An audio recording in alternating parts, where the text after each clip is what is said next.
Harare, Zimbabwe's ruling ZANU-PF party is poised to meet on Sunday to dismiss Robert Mugabe and reinstate the vice president he dismissed, sources say, as hundreds of thousands of people take to the streets to celebrate the president's demise. Mugabe's 37-year rule has been effectively at an end since the army seized control on Wednesday, confining him to his residence, saying it wanted to target the criminals around him. Tens of thousands of Zimbabweans flooded the streets of Harare in an extraordinary outpouring of elation at the expected ousting of President Robert Mugabe. An Argentine military submarine went missing at sea on Friday, prompting a massive search. The Trump administration is lifting a federal ban on importing body parts from African elephants shot for sport in Zimbabwe and Zambia. The Rev. Jesse Jackson has disclosed publicly that he has been seeking outpatient care for 2 years for Parkinson's disease. The blaze sent smoke billowing into the New York sky. Several people are feared dead after a helicopter and an aircraft were involved in a mid-air collision northwest of London.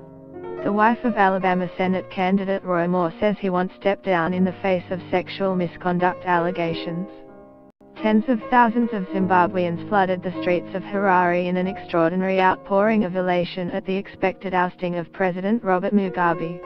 Hundreds of thousands of people flooded the streets of Harare on Saturday, singing, dancing and hugging soldiers in an outpouring of elation at Mugabe's demise, while others marched towards his residence.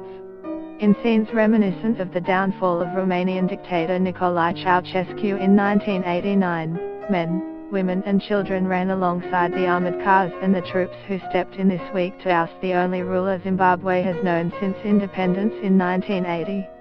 The scenes in Harare reflect the anger and frustration that has built up in nearly 2 decades of economic mismanagement that started with the seizure of white-owned farms in 2000, the catalyst of a wider collapse. Under house arrest in his lavish blue-roof compound, Mugabe has watched support from his ZANU-PF party, security services and people evaporate in less than 3 days. 2 sources told Reuters that a party central committee meeting would take place at 10:30 am local time, where Emerson Mnangagwa would be reinstated. The party would also dismiss 93-year-old Mugabe's preferred successor, his wife Grace, from her role as head of the ZANU-PF Women's League. Get the latest news and updates emailed straight to your inbox. By submitting your email you are agreeing to Fairfax Media's terms and conditions and privacy policy. Mugabe's nephew, Patrick Chawal, told Reuters the elderly leader and his wife were ready to die for what is correct rather than step down in order to legitimize what he described as a coup. Speaking from a secret location in South Africa, Chawal said Mugabe had hardly slept since the military took over but his health was otherwise good.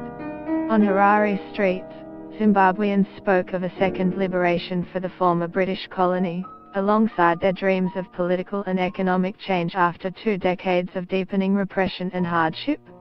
"These are tears of joy," said Frank Mutsadikwa, 34, holding aloft the Zimbabwean flag,